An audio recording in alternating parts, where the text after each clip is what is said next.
I think. Okay. Yeah, what reason I was asking is that I was on holiday for a few weeks and I didn't have my bass with me and I lost all my calluses. And when I played a gig, then I tore my fingers up.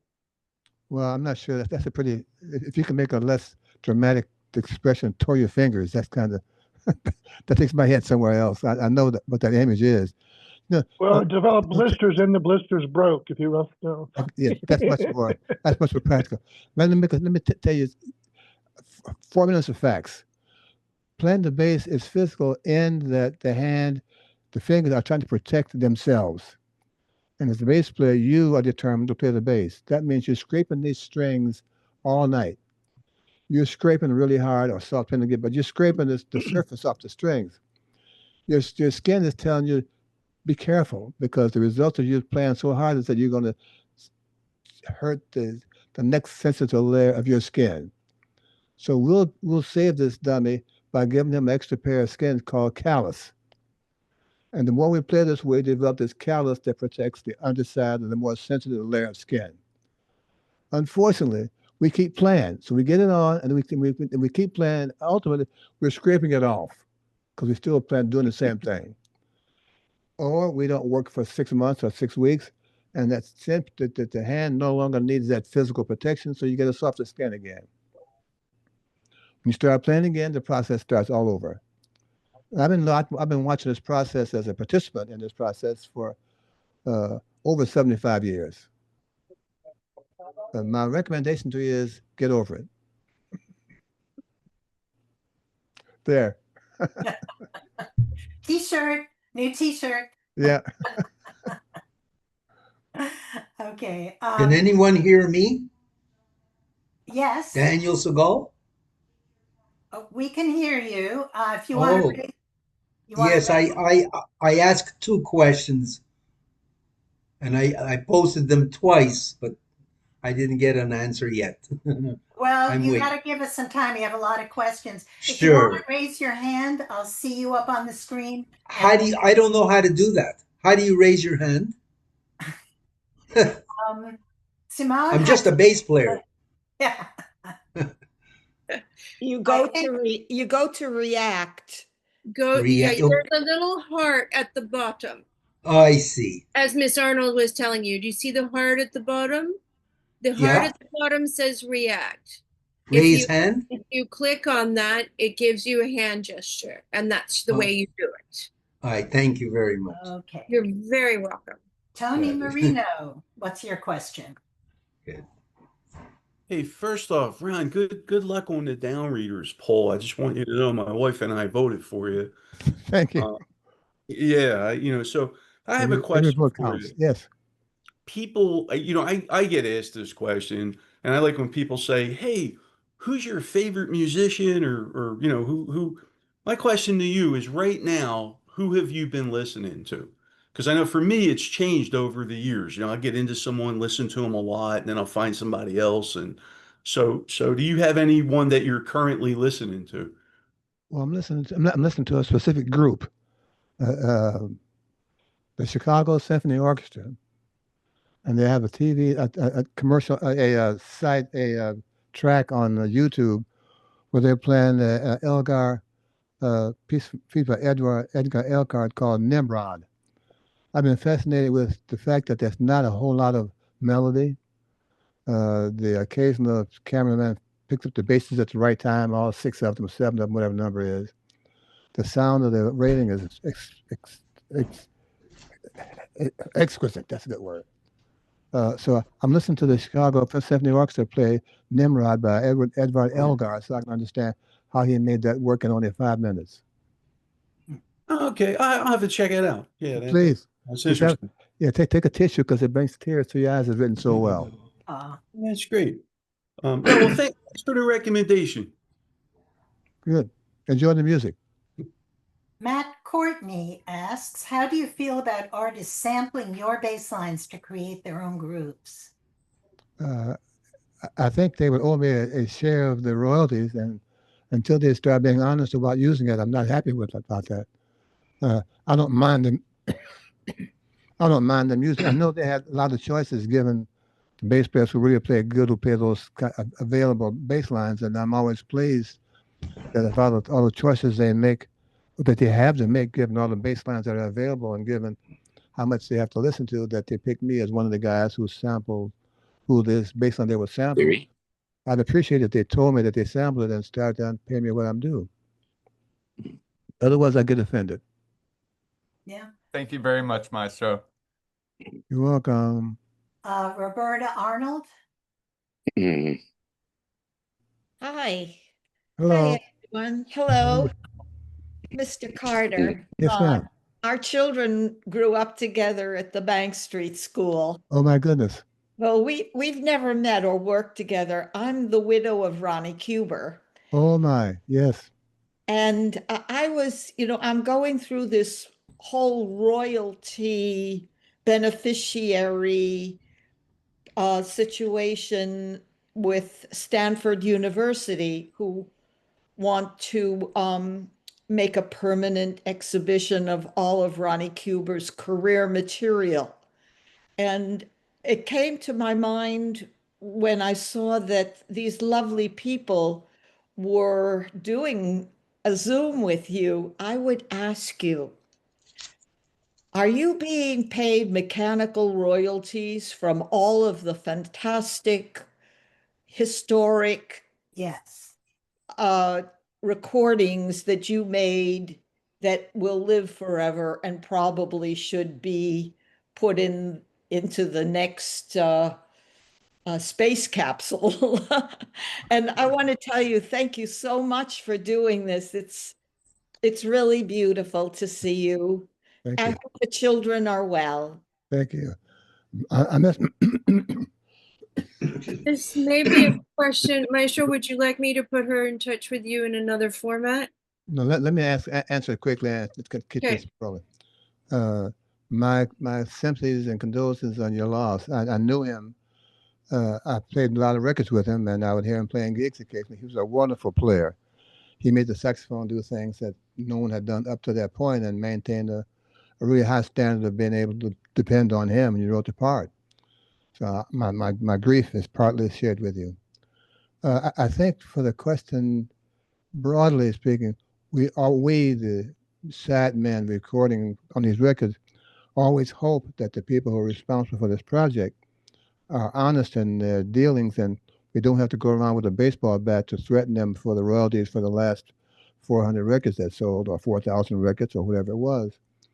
We have to kind of do that due diligence, and if we can remember to do that, get the name of the record company, the producer, do your homework as a person who's playing, who hopes for some kind of royalties, and keeps a little notebook to find out, to remind him that this record came out in April of 2010, and I've gotten no royalties. Where are my royalties? One of the bigger issues, though, is musicians never know what happens to the music once they leave the studio. They don't know if it's released. They don't know what the label is. They don't know, did they edit his playing out of it? I mean, there's too many factors to really understand what the final product sounds like and where it is. Due diligence is a nice phrase, but man, I'm not sure we have that much lifetime to do due diligence. We only hope that the people who are stealing the music and who are making some profit of it, reissues, samples, that they would have the honesty to be a rarity in the industry, to pay guys and gals without him beating on their door with a bat, asking where are my royalties. Well, it's very important to have somebody on your side who will be collecting those royalties for you. As I have been in publishing now for, I don't know, 20, 25 years. And I'm finding that there's so many changes for musicians through the Music Modernization Act that was passed, and we're getting royalties from music that was recorded on films and jingles. There's income available. You just have to find out what legal source do you have to go through to find out where they are and how to get your share. That's the job of your music publisher. That's exactly the purpose. or BMI or ASCAP, one of those bigger agencies, you know? CSAC. Yeah. I walked into Suiza in Zurich, Switzerland one day when I had a day off, and we were working in Switzerland in Bern, and I just walked up to them and I said, "Would you like to collect our royalties for us?"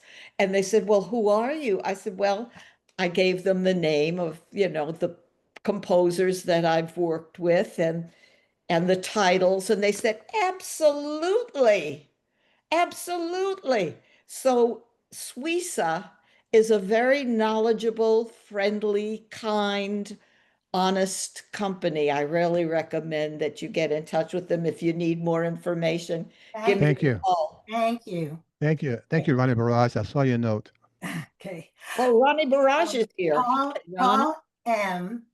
asks, how does your approach to playing and composing change when you are the band leader versus a sideman? Uh, the difference is more than this time slot will allow. As a band leader, you're in charge of everything, the song selection, the key, the tempo, the length of the solos. You have a whole host of things to be responsible for. As a sideman, I don't worry about anything, but can I find the best note that the band is going to miss me when I'm not there? Okay. Okay. Mike Battaglia? Sorry. Hello. Can you hear me? Yes. All right. Hello, Maestro. Hello. Thank you for doing this. So you posted earlier this year a link to an album from a bassist I'd never heard of, Ahmed Abdul Malik, and I really Yes. enjoyed it. He like fused some Arabic music with jazz. And my question is, I am a pianist. I'm recently very into Arabic music. I'm studying it. It's, I think, a really interesting tradition, but I haven't heard all that much of it incorporated into jazz, except for this particular bassist, maybe Yusuf Latif a little bit. My question is just, I'm curious if people back in the day were hip to this stuff. I mean, they incorporated a lot of influences, but I just don't see a lot of it. And if there's anyone else you think I should listen to explore the future. Well, I was kind of back in the day, and Abdul Malik was a really good friend of mine, whose family, whose grouping, his parents or someone that he knew was involved in the bakery. So we would talk about food more than music. But I think one of the issues with styles and influences that now that the means of finding those styles is so available, people don't look for those. They don't look for those specific influences anymore, unless someone is really big at doing it. Ahmed Abdul Malik worked with Randy Weston. That's how he got the visibility, because Randy was really popular at the time. He wrote some very nice songs that everybody played with him. He worked all the time in New York. Ahmed Amnu had a great format, a great location, being with Randy Weston, who encouraged his playing of the oud on certain tunes. Uh, Unless you see that enough times, you really don't have a chance to begin to be interested in it, because it doesn't go by slowly enough or often enough for you to get a tag on it. Hopefully that people who are watching this video will understand that there's another sound out there. And this Abdul Malik was a wonderful oud player. They can go on YouTube as you did and find out who else is doing it. Like the guy, Rufus Harley, who played the bagpipe. I mean, people don't think of that as anything but an instrument that the police play during the funeral. But there's some good players. And Rufus Harley brought that situation to New York in the early 60s and made a big splash. And he went back to Cleveland, where he came from. And since no one was doing it live and there weren't the kind of YouTube videos available, people didn't know about him. So it's just a matter of timing is everything as well. Thank you. Real quick, sorry, could you repeat the name? I'm just writing down. Rufus Harley, Rufus okay. playing the bagpipe. Oh, bagpipe. Okay. Yeah. Thank you. You're welcome. Charmel Moore Joyner asks, what should jazz historians and scholars, excuse me, continue to write about with regards to the innovators of jazz? What's the question again? Can I ask it? Yes. Good afternoon, Mr. Carter, and greetings from Cleveland, Ohio. Thank you. How are you? Great, thank you. My question comes from an academic perspective. What Okay. do you want the hip hop generation to know about innovators of jazz and bop and bebop? And what should historians write about with this genre? I think the hip hoppers should kind of do something pretty uncomplicated. Go on YouTube and put in their jazz history of the 50s, then Okay. jazz musicians of the 60s, and jazz musicians of the 70s. They have to show some initiative as Mhm. to are they really curious about how they got to where they are, other than the Channel 7 newscast of the guys playing on the box, literally a tin can box and a speaker hooked up to the light pole outside for the electricity. You know, I mean, the story is because they wouldn't give the kids instruments, they made their own, including Still and Music, Still and Power from Con Ed in New York. You know, Mhm. I think the historians, their responsibility is to be even more aware of a historic event that took place called jazz. Mhm. And jazz did not start with hip hop sampling my bass line. That's I their feel part. that. Yeah, that's their part of the issue. Right. Okay. And the other thing, Miss Moore joined, is that the hip hoppers who are still trying to find good samples, if they go to jazz clubs and hear guys play, they can hire those guys who get those samples live. Right. And I'm kind of not inexperienced with doing that. I mean, I want a record by a person named Q-Tip, something like that. And he had a record called a Tribe Called Request. What's the name of that group? A Tribe Called Quest and Low End Theory. Yeah, Yes. so it's possible to get it done live. Right. I would like that to be their gold standard. Great. Thank you for answering my question. And I do know it's Tribe Called Quest. I'm kind of teasing you, but I know it's Tribe Called Quest. You're Thank you welcome. so much. Talk soon. Thank you. All right. Thank you. Mr. Scaronea, did I say that right? It's Scaroni. Scaronia, sorry. Yes, yeah. Hi. Hi, Maestro. How are you? I'm doing well, thank you. Thanks for doing this again. Really appreciate it. It's so cool seeing you doing this all the time. So I just want to ask you kind of about like when you're in the studio. I mean, you've recorded with so many people. So I guess I was wondering on that album that he had talked about earlier, the Horace Silver album, what was it like Horace recording as far as efficiency, as far as him taking care of like the timing and like finishing the album and all that process and stuff like that? Horace was probably the most organized producer of a record I've ever seen in my life, second to me. What kind of strings do you use? We had two rehearsals for the Horace's music. He brought the parts in. He brought a stopwatch and this manuscript paper, and we rehearsed the tunes 2 or 3 times, and we go to the next song and so forth till we rehearsed the music of the record.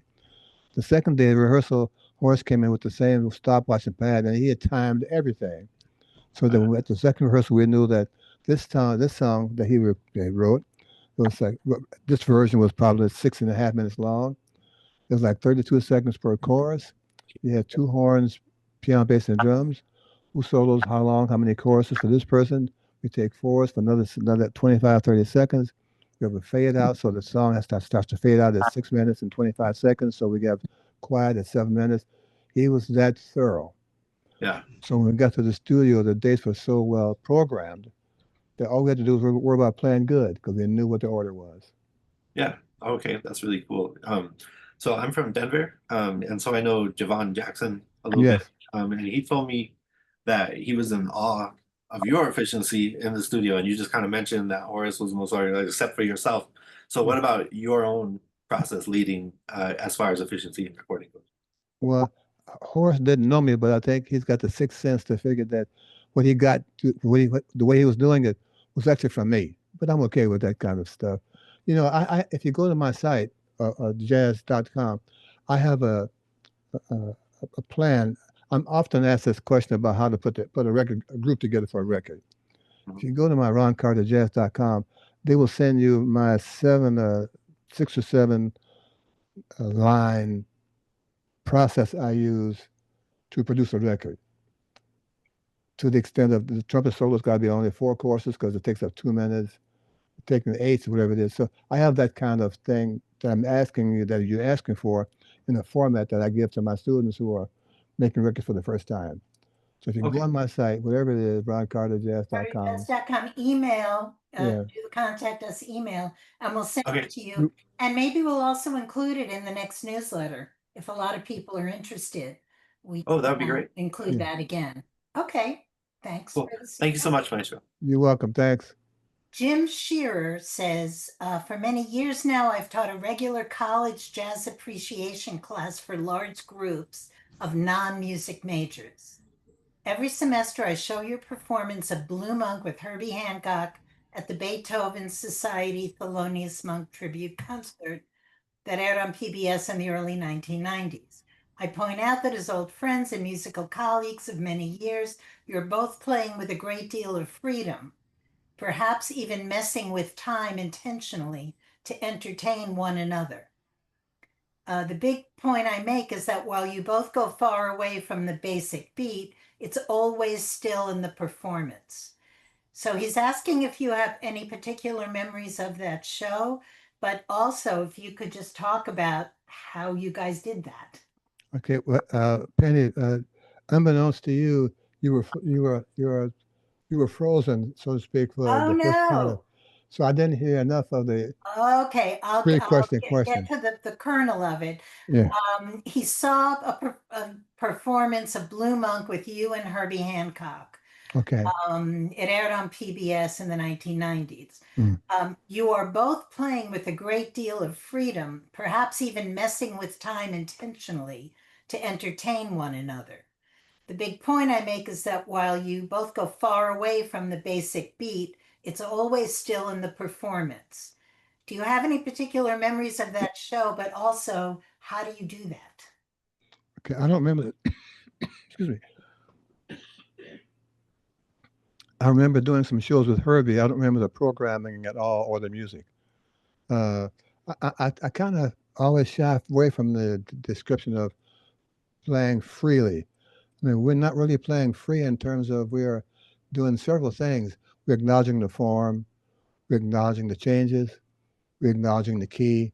I mean, our freedom is doing things in the context of the format that we are presented with. In this case, that Monk song. We'll say Will You Need, just to give a song title, just to get this discussion. While we're not playing with the chang-lang, with the duo, because it's just bass and piano, we still hear that sound in our ear. Relationship to Yeah, but no, they don't see me. I'm just listening. Boy, that just took me by surprise. So I think the mystery is not how we do it. I think the mystery is that we do it without consciously making an effort to sound far out or sound free, as you use the term. We're playing the form. We just put the meter where we want it. We're in the same key as the song's written. We're using the same basic set of changes. We're developing a sound, a key, a pattern. We're not really free in terms of how I understood the word free to mean. But we're still hearing chang-a-lang, despite you not hearing it. And depending on that to be your guide as to where everything would be if we were playing in the style of chang-a-lang. Trust us, I would tell Herbie in my line building, as he is really aware of, Herbie, here is one, bam. And he trusted I'm right. I was probably wrong twice, 1975 and 1963, but I haven't been wrong since then. Trust me. Okay? Eric Morgan asks, after all these decades of live performances and sessions, how do you keep things fresh and exciting for yourself? Playing with good guys who play better than me. Okay. Good answer. Daniel? Thomas Shell, are there any recordings of you bowing the bass? Hello. How are you? Yes. I'm not Thomas sure. Shaw, how are you? He's asking the question. Okay. Yes. Thomas, can you give me the question live? Yes. Of all of your recordings, are there any recordings of you using the bow? Yes. And They would be.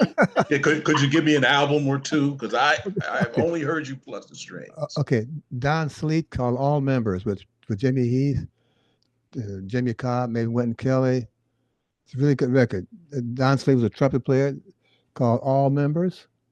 Okay. Miles in Europe, when I first joined the band, and maybe in Paris or French Riviera, somewhere over there.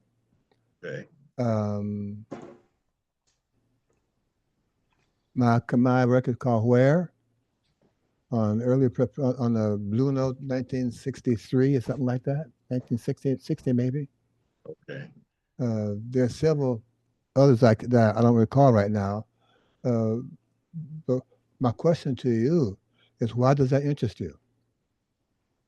Well, I am interested in that because, yeah, as I said, I only heard you plug, and I've heard many different bassists use the bow, like Paul Chambers and Percy Heath, and I never really heard you, play with the bow before. So Okay. that's what I'm Okay, interested. those are 4 good samples of that I can do that if I have to. Great, appreciate it. Thank you, Tom. Thank you. No one's asked me that, man, in a really long time. I'm glad that someone asked. What a surprise. Yeah, thank you, Thomas. Thank you. Maestro, did you also bow on Mr. Bowtie in 1995 and then the Brandenburg Concerto? Did you bow on any of that? No. No. Okay. Okay, the name is Alice on the screen. Hi, that's me. Hi. That's my nickname. How are you today? Maestro, thank you so much for doing this. You're welcome. I'm just going to commandeer and just ask the comment myself, if you don't mind. Sure. I came to your 88th birthday celebration at the Blue Note in New York. It was amazing. It was easily the best live experience I've ever had. Thank you. Afterwards, I met you, my partner and I did, and you signed for me my jazz bass pick guard here, and on it reads HUL 222. And I was so excited meeting you that day and taking photos in the few minutes that we had that I didn't even think to look at what you wrote or to ask afterwards what it actually means. So I was hoping you'd take this opportunity to let me know. Great to see you again. Thank you so much. That, Alice, is a great picture of my terrible penmanship. The word's supposed to be HUGZZZ, hugs. Oh, okay. I love it. Well, very good. I'm glad I know it's less complicated than I was thinking. Yeah, I didn't write on the lines and I kind of ran over the page, but that's what that's supposed to sound like. Hey, you had a busy night. It was great that you did anything like that for me. Thank you so much. I appreciate it. Hey, I've been practicing and working along in the book, and I just want to thank you for that too. Thank you. You're an inspiration, obviously a legend. I love you big time. I'm Thank always you. a fan. So Thank you for this. Thank you. And hugs to you. Hugs. Thank you. Thank you, Alice. Thank you, Maestro.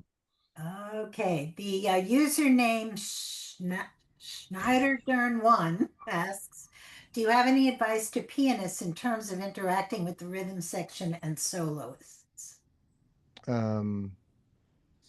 Two quick things come to mind. The piano player shouldn't tell the bass player, watch my left hand for the notes. And the second thing he or she should not do is don't use the pedals for the metronome. Don't bang that beat with the pedals of the piano. Hello? Yes, okay. Those are things I would tell. Those are things I would tell a piano player who does that. Don't tell me the notes I need to play are on your left hand.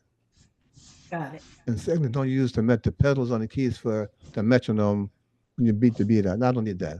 No bass player needs that. Okay. Brenda Seiler, with you and your group performing so much, how do you decide what songs will be played in each set? I just saw you at Keystone Corner, and I look forward to seeing you at the DC Jazz Fest. Will I hear what you played, the same thing that you played in Baltimore? I'm not sure whether they'll have the same order, but we're still learning that music. I make it a deliberate point to write out the program I hope works before we get to wherever the gig is. In this case, we're going to Washington, D.C. in a couple of weeks, and I will sit down to my desk before we leave my house for the transportation getting to Washington, Now I write out a set times 4. Everyone gets a list of sets. I don't want I want the surprise to be how well they play it, not what the song is from last time. And the more Okay. they get familiar with the order of songs, the more they can build their solo internally to make the music have a direction that they gave some thought to. Because the only surprise is how good it is. Okay. Thank you, Maestro. It's always You're a welcome. pleasure. Thank you. Good to see you. Daniel Siegel, you have your hand up? Yes, thank you very much. Hi, Ron. Thank you How very are you? much for the interview. Thank you. Thank you. How are you? Okay. I've seen the lines in a for blues where you connect the root to the root to the third to the fifth, seventh, etc. And then you go from the third to the third to the fifth to the seventh, etc.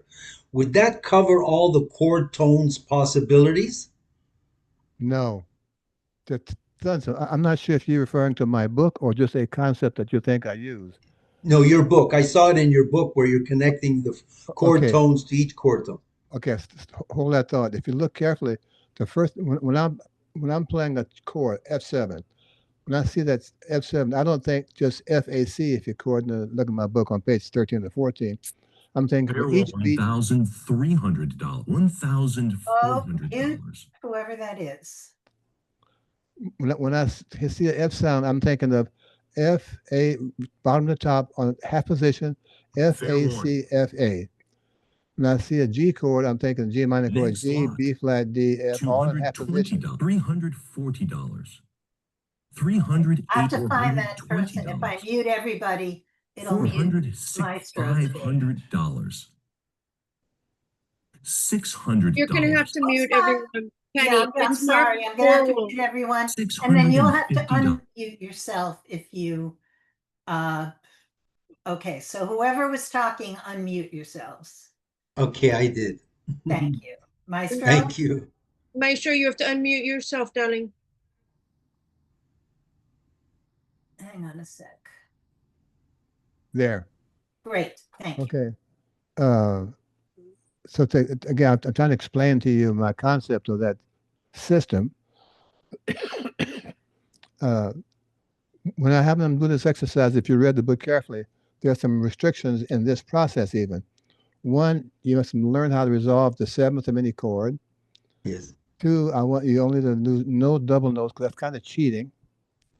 Right. Two, only quarter notes because you need great quarter notes before you can add any non-chord tones, as we call them, or rhythms to bounce off the beat or wherever you want to put it. And thirdly, to start really playing in tune so you understand what's the sound of a good note in this chord that you're playing. The pitch is important. That order of connecting the dots shows you the shape of your line.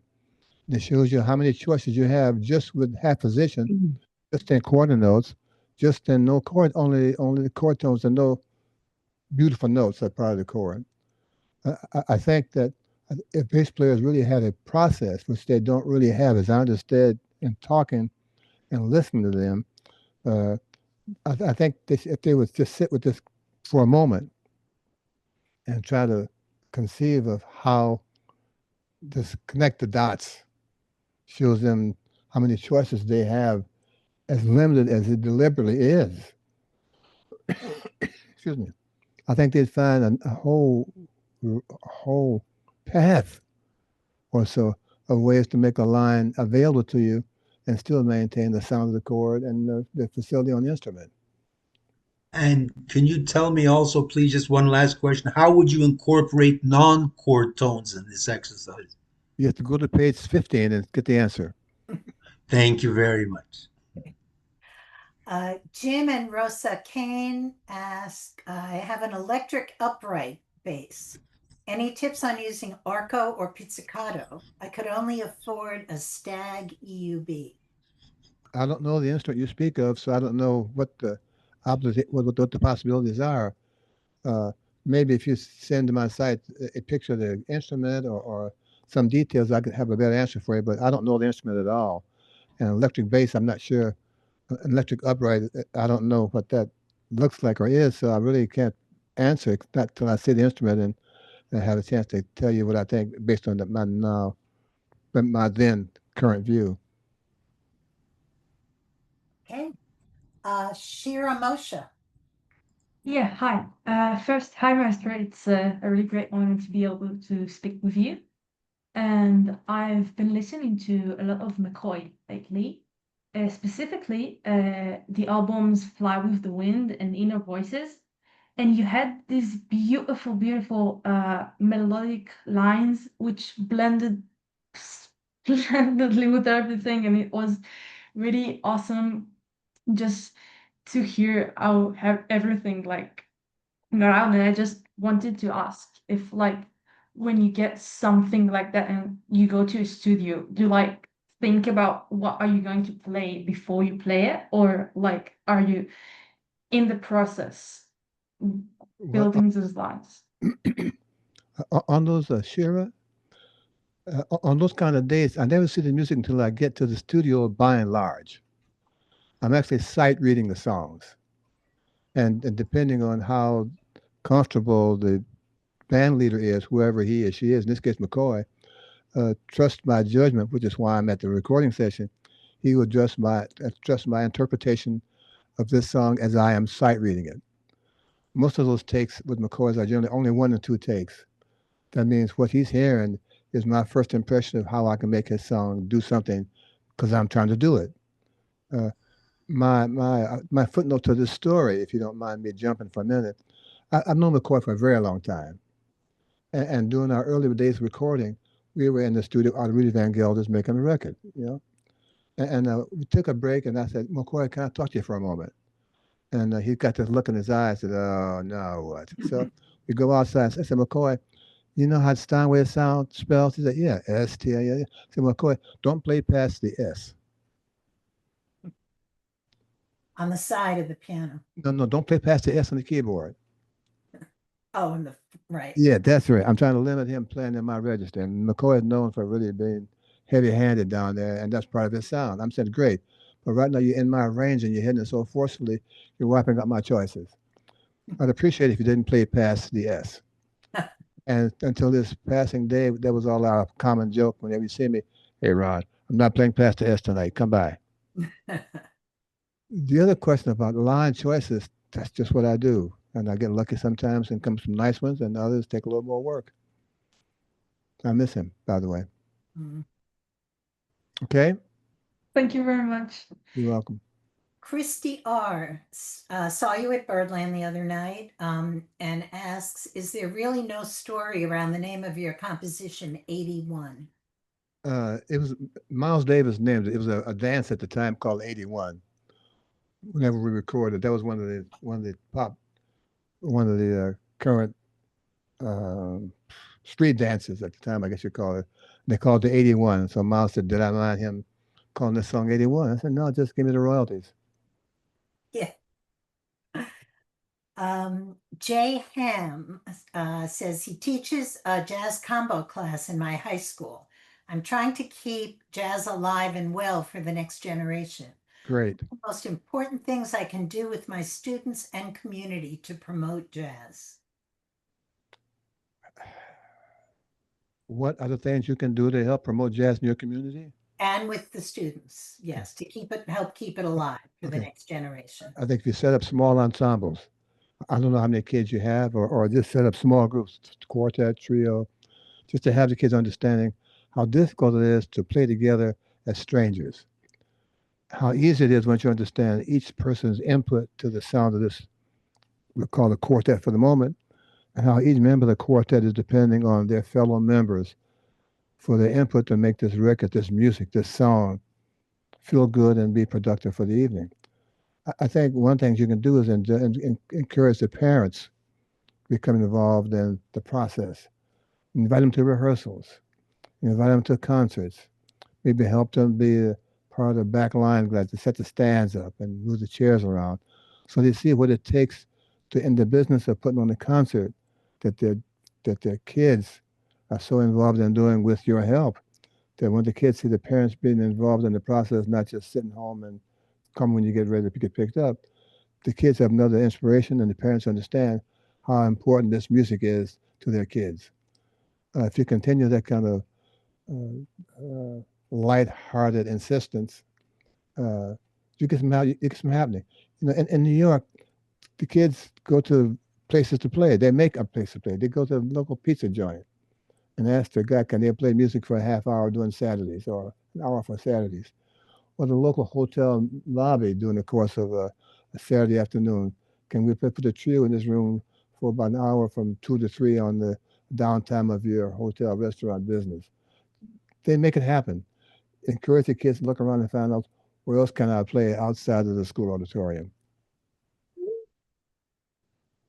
Okay. Okay, thank you. Aaron Charpentier, Yes. unmute yourself. Hello, Maestro. I'm honored to be able to speak to you today. Thank you very Thank you. much for You're welcome. for doing this for us. Yes, I'm not a musician. I'm a writer. So, there are a lot of movements within France from the 1930s up until the 50s. There were, the Impressionists. That was a movement in itself. And I was just wondering, and then jazz had its movement from, the 1920s up until, I don't know. And then, so I'm wondering how, it's just really amazing the genius that you see in this period and just the quality of the output of the work and just the genius and how does something like that come about? Is it because everyone, different writers, different jazz musicians, and do they feed off of each other? I mean, how does, because it's just. Hold on. Are you comparing the literary growth to the music growth of the time? I'm not sure where we're going with this, so I can't really answer. Well, it's just just this, just the the prolific, just the output in certain periods in different countries in different periods. How does something like that come about? Like in jazz, how do you have so many geniuses like that at one time? I mean, you don't see that today in music, for instance. Why did it happen in that particular time in America?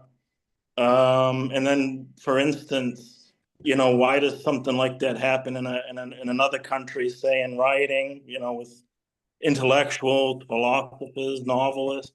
Okay. Stop a minute. Mr. Charpentier, your question is so broad, and you're trying to put the kind of a question that in a simple enough form so I can respond to it. And I'm having a difficult time putting a pen in all you say to me to say, I can understand this part of the question. As I can dope it out in my head, your question involves how do movements, art and music, how do they move in certain areas, and how many at this area at this time of the year, and some in this area this time of the year. And you asked me to kind of compare the art movements to the jazz movements over a certain period of time. All I can tell you about the jazz music moving, I think several things came to play. One, in the 70s, for example, some guys decided that they wanted the music to be more alive, less formatted, less confined to the boundaries. In the 60s, they wanted to have a little more rhythm and melodic freedom than it was before. In the 50s, they wanted to add a little more bass and let the banjo not be involved. So the rhythm section started to evolve in the 50s and 60s to where we are today. Jazz writers started in Hollywood scores and eras and schools. These eras come about that because there are enough people who believe that this is time for us, this group called us, to make a movement because we like the way this us feels to us. And writers who are writers of the music, the critics, have decided that we'll take this sound under our wing and we'll promote this sound. Ornette Coleman, he came to New York and they call his music the new thing, the new way of the freedom. And writers hopped on that because it was easy to write. It didn't require a lot of definition. You could just say a couple of words, slapdash on the piece of paper, and that was your article about this new wave guy from California. And enough people were interested enough in this new wave stuff to help it go, and that's where we stand. I'm trying to synthesize my answer because there are other people who want to wait to ask a question, but that's as near as I can boil your general questions to what makes music have these spurges of newness as the art community finds a new painter style out of from the graffiti guys. That's a whole new wave that's all over the place now. Or the early African American painters, Howard Dean Pendell for one, William T. Williams. That another era of music of painting that's now becoming known better because it was less known back in the day. That's the only way I can kind of put a pin in this conversation is those examples are what we live with when we call progress. Whether we agree with it or not, it's there. Well, thank you. All right, thank you. Okay. Wally W says, can you give a few tips on improving playing / soloing in thumb position? I'm working on tunes like Laverne Walk and want to take them up a register, but I'm not as consistent on intonation. I have to see how you play the bass. I can't tell without seeing you. I'm sure part of the problem is your posture in going from half position or first position where Laverne Walk was playing to an octave higher. It's a certain kind of physical stance you need, a certain kind of skill, and how do you get up from half position physically to the A flat or A, whatever key you're playing it in, with the thumb position on the G string. Now those things I have to see you do that to answer your question. Okay. You got 5 minutes, Miss. Yes, Solberg. we got time for, I guess, 2 more questions. Okay. Carl's iPad. Can you unmute, please? Sorry about that. Good afternoon, Maestro. How are you? Just a quick question, really. You've kind of answered it in a previous question, but I'm a non-jazz playing bass player of some years. So I've bought a double bass. I'm looking to kind of try to master it to some degree. Which of your books is the best entry-level book for me? He's getting it for you. Great. Comprehensive bass method. Ron Carter, music about the comprehensive bass method. Thank you, Mr. Carter. That's great. I'll order that. That's great. Thank you very much. It's a very, very good book, and I recommend it to everyone who wants to play bass, even though you're not a jazz player. Yeah, I've just got to scrub all those bad habits I've got and start again. Yeah, this book will help you not feel so distressed. Thank you, Mr. Carter. Great, thank you. You're welcome. John Anderson. Hi, thank you for taking my question. I actually have 2. As a follow-on to Roberta's discussion about your royalties, how much of your music do you hold a copyright and how much is in the public domain? I think about 95% I own, and maybe 5% may be old enough to be a public domain. Thank you. And also I was very glad to hear that you're still a fan and listening to classical music. Absolutely. I wish those guys would come listen to my music. Do you have or do you know of any recordings of orchestras in which you were playing? Classical music? Yes. I did a record when I was at Eastman School of Music with Howard Hansen. He was the conductor of the Eastman School of Music at the time, 55 through 59 when I was there. And they did, I think it did, when I joined the Rochester Philharmonic, I'm sure they did a couple of recordings of Howard Hansen's music. If you go to the library, I'm sure you'll find something like that. Okay. Thank you. You're we welcome. have 2 more people with their hands up, so we'll take those 2 questions. Anybody with a question in the chat? I'm sorry we don't have time, but you can email roncarterbassist@gmail, ask any question, and we will get Maestro's answer to you. The email is in the chat. Yes. Ivani Pluta. Are you Yes. there with your hand up? Oh, Yes, I yeah. am. I'm entering my senior year of high school this week, and I'm heavily considering committing to music as my major for college. Do you have any advice for like a young musician looking to go professional, especially with the workload that senior year has, and focusing in on what I need to improve the most on the upright bass, especially for jazz? I have to hear you play to find out where you are with your skill level before I can really answer that question. But I think you have to decide, are you looking to be a bass player as a sideman bass player or a bass player as a soloist? They're not the same, and one needs a different kind of flavor of involvement than the other one does. I think you should kind of look at that at that. Do you have an upright teacher right now? I do, I do. How long you been studying with him or her? I've been studying with my teacher for about 2.5 years now. And you're a senior graduating? Yes, And but you're I looking, had teachers before that for about 6 years now. okay. And you're looking forward to getting out in the world, being able to work. Okay. I Yeah, don't I have to see you play to see one if your attitude feels like you had enough teachers you just want to play. I'm not sure you're there with that. And I don't know if I would encourage that thought because I haven't seen you play.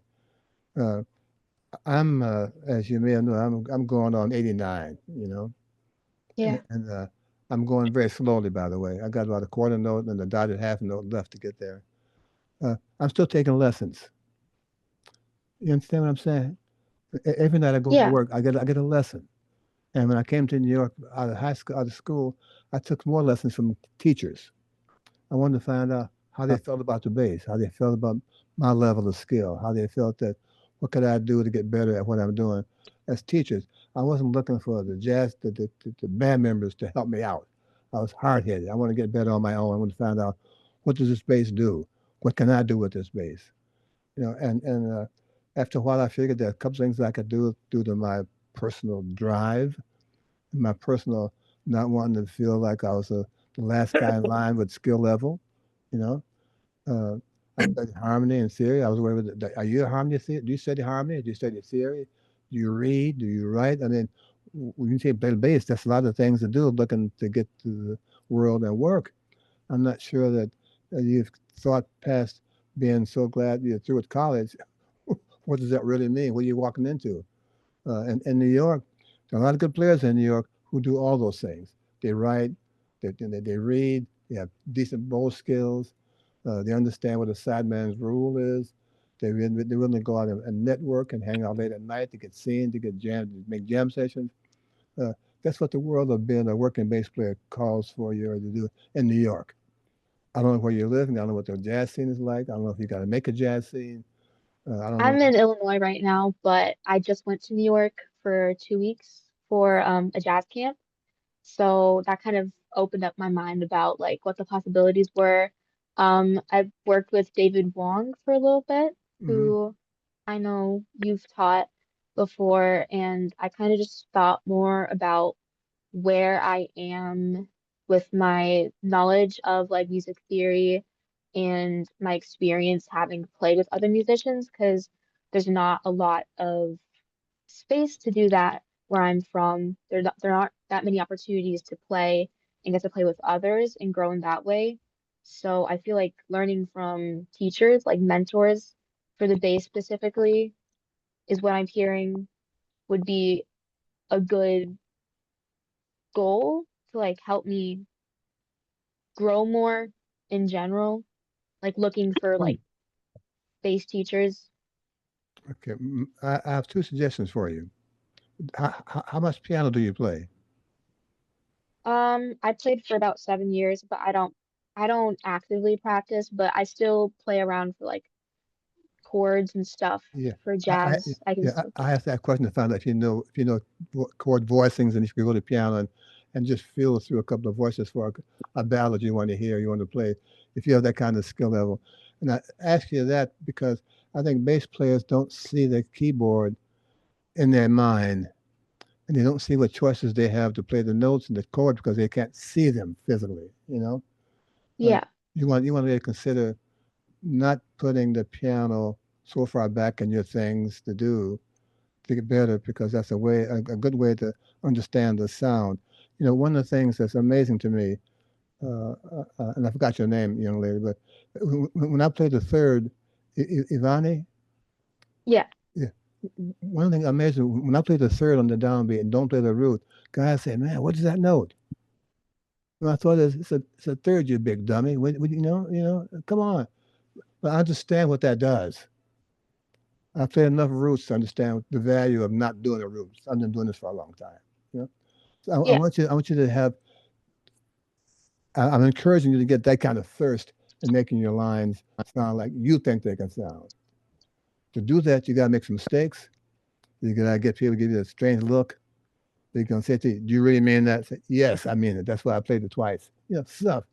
Uh, you have to kind of not develop a hard shell, but you got to be determined that what you're doing, those notes you're building as a baseline player, are really good choices. But that means you want to be a good rhythm section player, or you're looking for the guy who's always in front taking the bass solo. I don't know what your views are, you know, and coming out into I the like the world. big band. Yeah. Huh?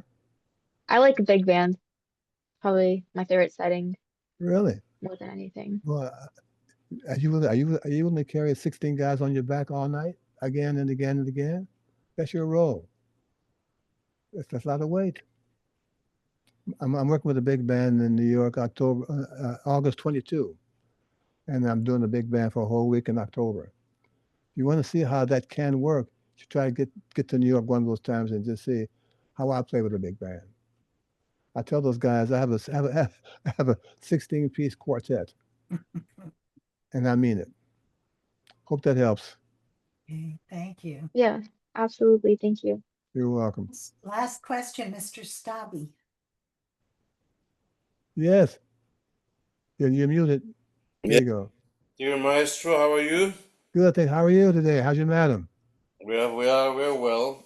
It's good to see you look really well and healthy, and you're Thank looking you. better and healthier every time. I'm working at that too. It's great. I actually do have a question, Okay. and I hope it's not. I don't think it's actually a boring subject. It's actually quite important. I hope you find it also interesting. Gut strings. You obviously started playing on gut strings. Yes. And then, when was it? In the 60s? The new ones arrived. What's your take on the subject? I mean, I don't want now to, to waste hours of your time, but what's your take as somebody that obviously started on gut strings, played on gut strings when that was the only choice? Then the new ones arrived, and there is also quite a few players that go back to gut nowadays, although Okay. it's not a must. Okay. So Let me answer that what's for your you. take? Okay. A couple of quick responses. One of the reasons I stopped playing good is that the company that made them, Tomastic, got sold to another company in Germany, and the quality at that time took a big nosedive. Terrible. I bought 2 or 3 sets and I sent them back because they were either false or they had started unraveling, or they broke, and they were uneven diameters, they were not Yeah. good quality, and they never got better at the factory whoever was making them. In the meantime, I ran into a guy named Telezola who came to New York during the course of the Hungarian Revolution in the early 60s, late 50s, 58, 59. And he wanted to make a set of strings. And he ran into him in the street and he said, "Could I help him?" I said, "Sure. I'm not happy with what I got. What can we do?" So for some time with him, he made various sets. He had the tools and the skill how to make them. And all I could do was play them and tell him what I thought. Well, we ultimately found what we ultimately have been making for the past 35 years, a steel core wrapped in silk covered by a nylon wrapping. I've been using that for the past 40 years or so. I know. For several reasons. One, they have great harmonics all over the string. Two, they're not so affected by the weather as gut strings are. Yeah. And three, the decay time is twice as long as a gut string sound.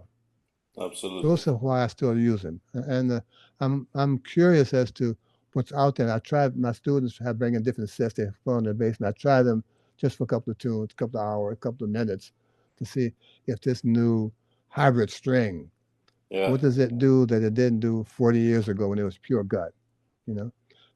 Back then it was called golden spiral, which is what I used to do. But before Yes. they got, and so I'm always interested in what the new wave is in string construction, because there's so many choices now, and everyone thinks they make a better string. Yeah. Unfortunately, they're very expensive to try out, you know. Yeah. And with the internet, you can probably find some inexpensive experimental strings. But I think depending on your need of the instrument, the kind of sound you're looking for, you'll find that the metal strings, they're a little brighter. They have a lot of. Hello? No, We lost your we audio. lost him. Plural. Oh, there you go. Oh, You cut out for a second, Maestro. Say the last sentence again. I think those choices of gut or metal strings are pretty clear. And I think that if you plural, are considering trying a gut string back, accept the negative parts of that string. They really hold rosin, and they really hold it permanently. You have to really kind of take a lot of rubbing alcohol to clean off the strings after each usage. Metal strings don't need that kind of specific care, but of course, you have to clean the strings and the of fingerboard. course. But I think that's another factor to consider, especially when you travel all day or different countries, the airplane, the train, the club's got air conditioning going all night, and you go outside and the bass is sweating because it's now 95 degrees outside. Yeah, those factors. So I think if one is really considering going from metal to gut, they should consider not just the sound, but the negative factors that come along with the gut string in itself. Back in the day when the gut string would start to unravel, we would take a match and just burn off that little thing on the string and maybe get 4 or 5 more choruses, or we would Really? we would soak them in lamb's oil, lamb oil, just to kind of Wow. clean them up. Yeah, that was, and we Wow. all did that, man. We all did that. And you still sounded great. So this is, by the way, just kind of make a point that, I mean, after all that, a few minutes talking about different kinds of strings and everything, I mean, you, Maestro, sound great on Thank every you. string. You will, and I heard you're actually playing on different basses, different strings. I mean, nowadays you don't travel with your own bass, as we know, No. and that's the thing. So I actually kind of raised this subject of strings, but I think we all know and should know that the sound is not in the strings. The sound is in the heart, in the head, Indeed. in the fingers, in the human being that's standing and holding the bass. all of the above. So as I said, you sounded great on the gut strings, and then when the metal strings arrive, and even if they will turn them into wooden strings, you will still sound like Ron Carter. There's a I challenge. have to try them out. Thank you. Thank you. Lots of love. Much. Okay. Thank you, everyone. It means so much that you all keep showing up and keep asking questions. I'm sorry we don't have time to get to everyone, but I promise we will answer every single question that comes to the email. It's in the chat, roncarterbassist.com, or contact us through the website, roncarterjazz.com. And I hope to see you all next time. And a quick note that Mr. Charpentier really, really looks sharp. Yes. Yes. Well, thank you. I mean, Ron Carter always looks great. So I mean, Good job. Well Thank done. you. Bye-bye. Thank you very much. Hi, Maestro. Thank you. Thank you, Maestro. Thank you. Thank you very much. Really enjoyable. Thank you, See you in associates. see you in Thank DC. you. Thank you.